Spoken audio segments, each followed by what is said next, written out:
Денеска министерката за образование и наука Мила Царовска заедно со директорот на делегацијата на германското стопанство Патрик Мартенс беа во посета на училиштето Кола Неделковски во Велес, во кое се одвива дуално образование во делото на насоките на машинската струка. Она кое што може да го утврдаме дека овој концепт на дуално образование или образование кој што се случува дел во училница, во училиште, а дел во реален простор во компанија, навистина дава резултати затоа што се поголем број на ученици се запишуваат во овој модел на образование, или денеска имаме 220 ученици во дуално образование на територија на нашата држава. Тоа се во 7 општини, 7 училишта и 12 компании во ваков концепт на образование. Ние како министерство ги гледаме позитивните резултати затоа што од година во година се поголеми се паралелките во овој тип на образование и токму затоа веќе се состави група за подготовка на закон кој што ќе го регулира стручното образование.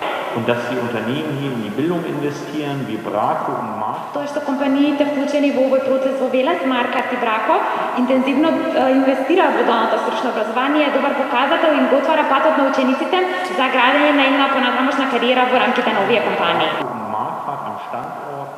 Иднината во образовниот систем во нашата земја е во дуалното образование и после тоа во модуларното образование.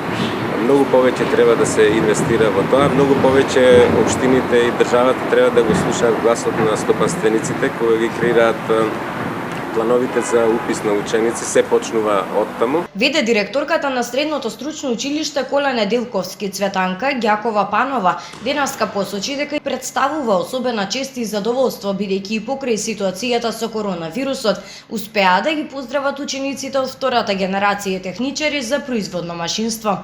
Во општината запишавме најголем број на ученици во прва година, што укажува на фактот дека и учениците и родителите иднината ја гледаат во средното стручно образование.